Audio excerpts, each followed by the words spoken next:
Shit!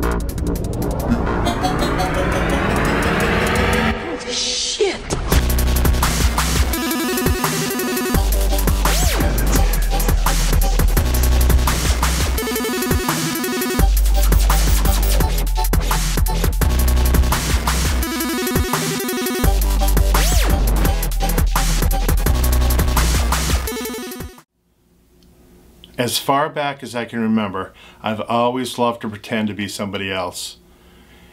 I remember even back in 4th grade out on the playground at recess time, I loved to play the robot from Lost in Space. Warning, warning, danger approaching. In the last 20 years I've worked at a haunted house playing all kinds of monsters and serial killers. Why do people like to costume and makeup up and pretend to be somebody else? I always thought that would be a good topic for a documentary. I don't have the funding to make a full-length documentary, but I've made a short one with interesting, talented people that I've gathered together from all walks of life and asked them a few questions about why do they like to gussy up. Tell me a little bit about yourself, will you please? Well, my name's Anal, aka Ryan. I like makeup, being wild, and having fun. I do makeup to express myself and show myself to the world. I got into costuming because when I was a little kid I really didn't have that many friends. So I had to supplement myself by, I would dress up and go on adventures, you know. But I've been working in the haunted attraction industry for almost 10 years now. We're not going to talk about how old I am. But I am constantly someone else. I think that my love of costuming and doing characters is really rooted in my love of Halloween. Ever since I was little, it was never just about buying the bagged costume. It was more about finding a piece that you liked. You'd buy the mask, and then it's like, well, what about his hands? What about his feet? What's the rest of the character gonna look like? I've been doing costumes since I was a little girl because of my mom. You know, she used to make me all these really adorable princess dresses and things like that for Halloween. Got asked to be a lead character on the hayride, and the person described it as being like darkness from Legend. And my exact words were, "You want me to play Satan?" He's like, "Oh no, you can't say Satan. He's the dark one." I've been doing makeup since 1997. I started working for Spooky World. At the time, I was just strictly doing makeup. And later on, what was part of our position was once we finished with the makeup, we had to act. And that's what pushed me into the acting field. Wasn't something I was looking to do, but I realized I enjoyed it after my first scare. I've always liked horror. Like, ever since I was like a little kid, I was always really into Halloween. My mom never was, so I was always like the weirdo in the family just because I was always just like the funny one. I really like to make people laugh. I like to get a reaction or a rise out of somebody. I am a hair designer. I have been for 2 years now, and I love making people beautiful and gussying them up. And I do makeup and hair and extensions. And I dress up. I have a second personality pretty much. It's my idea of the perfect girl. Her name's Christina Lynn, and if I was a girl, which I guess I can be, I would be exactly her. I was born, I'm a congenital amputee is what they call it. I was born without my right hand, so this is fake, very expensive and very fake. It comes right off, usually, easily. I get a lot of parts in zombie movies. Well, my name's Amanda, and I'm a haunter, and I like to gussy up a lot. I was in a car accident when I was 6, and it was due to drunk driving, and this whole side of my face got ripped off, and I was pronounced dead on the scene. Because of that, I kinda got into the darker side of things and started acting to kinda forget about what had happened. My name's Christina Lynn, and I'm 20 years old, and I'm all about glamour. I love my hair extensions. My friend Charles Monroe does them for me. And I basically love to go out and be the center of attention and a personality. This is the old haunted house that I used to work at in Tewksbury, called Livingston Street Terror. It's now closed down. I worked here for about 8 years prior to working where I work now at Spooky World, Nightmare in New England.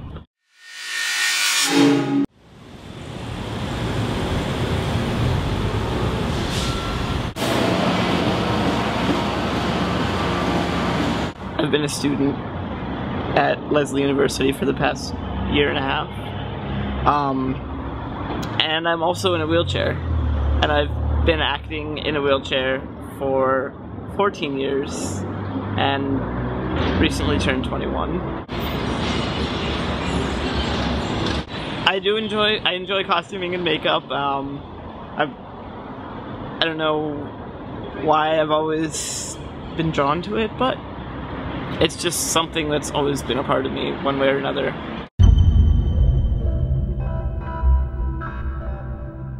My name is Sarah Gravlin. I am a costumer, an actor, and a makeup artist. I wear funny glasses and short shorts. My name is Bill. They call me Bill with one L.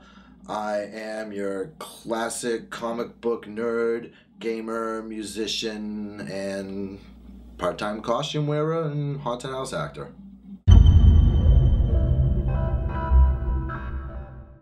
I've always loved going to haunted houses and just seeing what is put into it and the work and the haunters and just the whole culture of haunting has been such an amazing experience, and I just love doing it.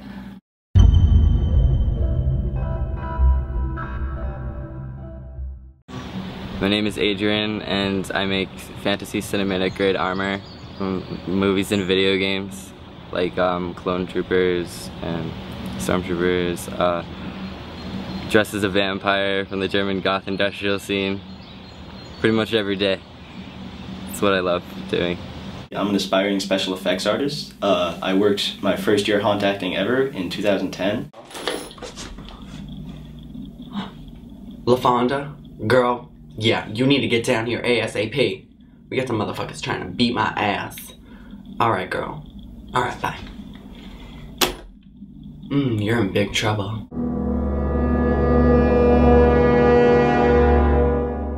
Well, I'm an artist. I make one-of-a-kind horror-themed dolls, and I'm a photographer as well.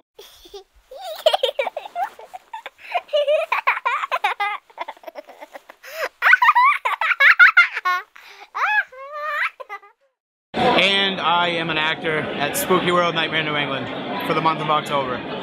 America's #1 scream park. Plug.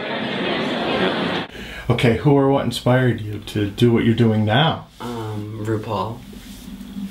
The show's really inspiring, and just watching everyone get creative and express themselves really gets in me and makes me come out.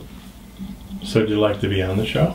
I'd love to be on the show in a few years when I get a hang of this. If it's still around in a few years. When I was a kid, me and my friends went to Foxborough, where Spooky World was, and when it was probably its biggest, and we were walking around, and all of a sudden Leatherface comes up to us, and he's scaring us. And I'm like, wow, this guy's he's really into it. I could tell by the look in his eyes that he was really into what he was doing, and he kept coming closer and closer. And he gets right up to me, about a foot away, he gives me this card that says, I'm at Leatherface and survived. And to this day, I still have this card. And that man was Bruce. And I was like, that's so cool. I would love to do that. I would love to haunt and scare people. So the years go by, and I look online, and I find my way to eventually get into Spooky World and to scare people. And I really wanted to do special effects, so my mom got me a special effects makeup kit, Ben Nye kit, and I worked with that. And every year in high school around Halloween, I would dress up. I want to say the person who first inspired me would be Michael Jackson, and that would be watching Thriller. I have a love-hate relationship for zombies, and watching the making of Michael Jackson's Thriller is what definitely made me go, wow, people can actually do this and make a living off of it. Definitely Elvira was a huge influence of mine, and Christina Aguilera when she was dirty. What inspired me originally was growing up as a kid watching old horror movies with my dad. The original Friday the 13th series, the original Texas Chainsaw. I don't know that I had an influence to want to do costuming per se. No one inspired me, but I came from a very sheltered background, and we weren't even allowed to go out trick-or-treating. Halloween was banned in my parents' house, and so for whatever reason I was just more drawn to it. And yeah, it made you want, when people tell you not to do it, it makes you exactly. want to do it more. When I was like 10 years old, when I was a little girl, I wanted to be a little boy. And I thought, oh, this has to be possible somehow. The stress of wanting to be another person was, you know, a couple year long struggle. And once I started doing drag at an early age, around 12, I thought, why stop there? I can be anything. I was about 3 or 4 years old. I saw Star Wars and I fell in love with Darth Vader and his 501st Legion, Stormtroopers. And I knew that's what I needed to do later in life. Become Darth Vader? Well, I wanted to be. I've always loved dressing up. Like when I was little, I loved going to haunted houses, and even when I went to my grandmother's house, if I would watch Batman, I would always put a little towel around my neck and pretend I was, you know, Batman and run around the house and stuff. I was a kid in the 70s, yes, I'm that old, where Kiss was the biggest thing that was going on at that time. Kiss were like comic book superheroes, they played rock and roll. I mean, that was perfect for a kid. And to this day, I still remember what Paul Stanley said in an interview: put on the kind of show that you want to see. Well, ever since I was a little child, I just fell in love with Halloween. I'd go out trick-or-treating around the neighborhood. Can't remember the mask maker's name, but I always used to get the little masks, the silly little masks in the cardboard boxes with the cellophane fronts, and I loved it. I absolutely loved it. Trick-or-treating was one of my favorite things ever. Here's my little tribute to Halloween here.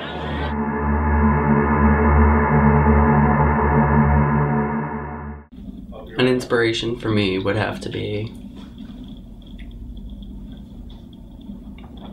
my anus. When you do a character on makeup and costuming, are you hiding behind a character, becoming someone else, or showing your real self, something that's in you? Does that become the character? I think whenever I'm doing my characters, especially my trademark character, Papa, which is a sassy-mouthed southern voodoo priest, the way I think about it is there's that flap there, that little flap in the back of your head that whenever you're talking in normal conversation, the flap is there to say, don't say that. Well, once the top hat goes on, that flap is just wide open and whatever I'm thinking comes flying out of my mouth. And more times than not, I'm usually just trying to entertain myself. I'm trying to make myself laugh, and if it makes them laugh, well, that's good for them too. It's a good thing to have some variety. It's good to be something different every night. I just get a total blast out of it. You know, you don't eat the same food every day, so why should you dress up the same every day? Whenever you're playing a character, and people would disagree with me on this, but I think you have to find that little piece of you that is that character. You have to, you know, and I've played a lot of serial killers, and I am a vegan and an animal rights activist, and I am the gentlest person you'll meet. But you have to find that little piece of you that gets it. I'm performing as a character, so it's not necessarily a person I can relate to. Maybe not. I, you know, can't relate to them, but I enjoy serial killers and stuff like that, so that's why I'll play a character like that. But I wouldn't really say it's me, because outside of this, I work in EMS. I've been in EMS for 4 years, and if you met me in my ambulance, you would never assume that I do this. It depends. It depends what part of me I'm bringing out. They're a darker part of my psyche that an easier way to cope with them is to bring them out. Everyone has a monster inside them. Everyone has a demon. Everyone has something in them that they're afraid of. Not me! But I think if you can bring that out, if you can become exactly what you're afraid of, there's nothing that it doesn't hold a power over you anymore. Like I said, I have some pretty bad social anxieties. I have issues dealing with crowds a little bit in social interactions because I'm always second guessing myself and wondering what this person's going to think of me. Am I a weirdo or whatnot? And like I said, when I was younger, I didn't have many friends because of this. I started haunting, and I realized that when I was putting on these different characters, I was able to be a little more outgoing. I could talk to people without being nervous for some reason. And those different masks that I was putting on was helping me interact with people, and in the long run, it helped me in my normal life. No matter how crazy your characters are, no matter how sadistic they can be, every character that you make is you. There is a small part of you that you want people to know. When I dress up as a haunter, obviously I have one side of me, but I bring out another side when I'm there and haunting, and I'm that character. And, at the end of the night, I come back to reality. I have a lot of stories about the sort of unusual personalities that I've encountered in the convention circuit. And, that is the difference between being a woman costumer versus a male costumer. Because when you're a woman, you're often doing these costumes that may be revealing, may represent this very strong woman persona. Sexy. Yeah, sexy. And, there are a lot of guys that go to conventions and other events that are... Creepers. Creepers. There's probably a small part of you in each character that you make, but there's a lot of power in, the anonymity of it, people not knowing who you are and you not really knowing who they are. I feel like it makes it a lot easier to talk to people in a way that obviously you don't really get to talk to. I don't usually chase people around on the subway with a hook threatening to kill them. So, there's a lot of stuff that I can do in character that I'm a lot better at when I'm dressed up as opposed to when I'm sitting here like this. Playing a zombie or a serial killer or a monster, people are like, that's awesome. Mm-hmm. But for people that like to put on lipstick and look beautiful, they get laughed at, or people want to punch them out sometimes. Why do you think that is in our society? I think it's sad, unfortunately.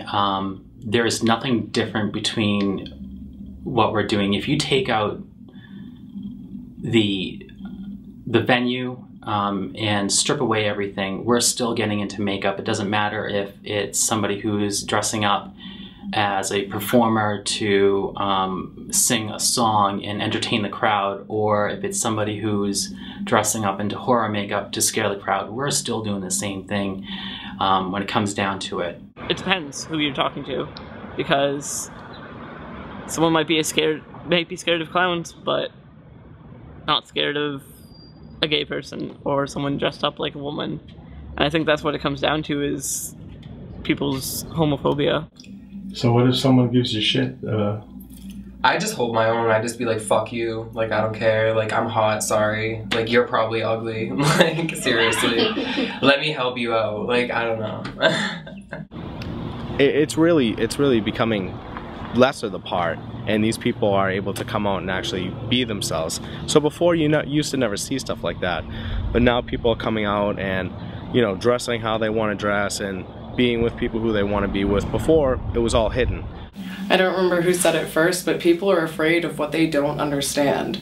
I think that's exactly it. People don't understand that. They're afraid of their own morality. They're afraid of their own fear. They're afraid of what's going to destroy them.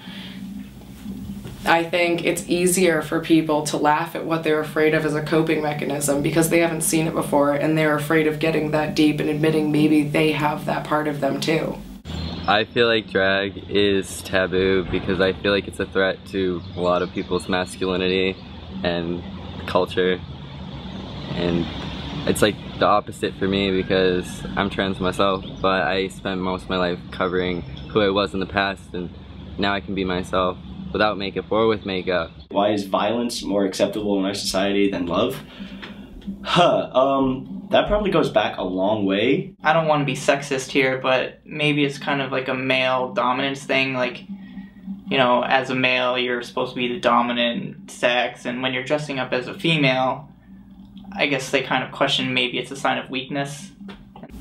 I think whenever somebody goes to a haunted house and then they see maybe like a trademark character, something they recognize, Freddy Krueger, Michael Myers, whatever, or even if it's just something slightly recognizable, like they may even say, hey, aren't you supposed to be that guy? No, I'm not, but you kind of look like him. It's something they're familiar with. They may be put off by it, they may be scared by it, but it's something they're familiar with. I think whenever you see a man who looks better than some girls you've dated, maybe, I don't know, but maybe when you see something that's obviously a man, a guy dressed up in drag, it's off-putting. It's something you're not familiar with. Society needs to realize is everybody bleeds red. We're all human beings. We all got to share this world together, so there's no sense in judging anybody for what they choose to do or how they choose to live their lives. So I think that anytime sexuality is involved, that it's going to challenge things that people don't accept or don't understand or don't, you know, have any tolerance for because nobody showed them, you know, right from wrong, basically. I think we're brought up with this idea that anything dangerous is really cool, but anything that's different is something to be afraid of. What'd you say? What? Bitch. Who wants to make fun of me? I'll fucking kill you. I was casting a movie for a short, low-budget movie, and she answered the ad. It was like a little personal ad between the people who worked at the place, and she answered and said I could take my hand off, and I said, oh, that's great. And then we met, and one thing led to another. We fell in love. Give us the finger.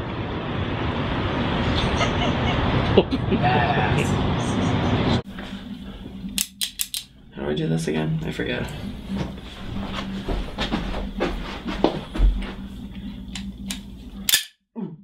Yeah, don't get your fingers in it. Yeah. So, I don't even have to cock it. Bring this Hold this down. back. Oh yeah, you can go like this. Alright. Weapons with the drag queen is not a good thing.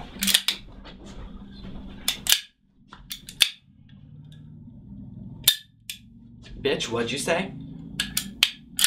Do it again. And you don't like when I interrupt, so I won't add my two. No, you can interrupt me whenever. It's your shitty movie. I can, you know, I'm just kidding. I'm just kidding. That was just a joke. All right, we're warmed up now. We're ready to go. So what is it that we've learned? I think we've learned that no matter who you are, every day we all costume up for life. All I know is when I work at a haunted house and I'm spending 6 or 7 hours a night chasing people all night, it's like having great sex. At the end of the night, yeah, I'm sore, I'm tired, and I'm sweaty, but I'm 100% satisfied.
Thank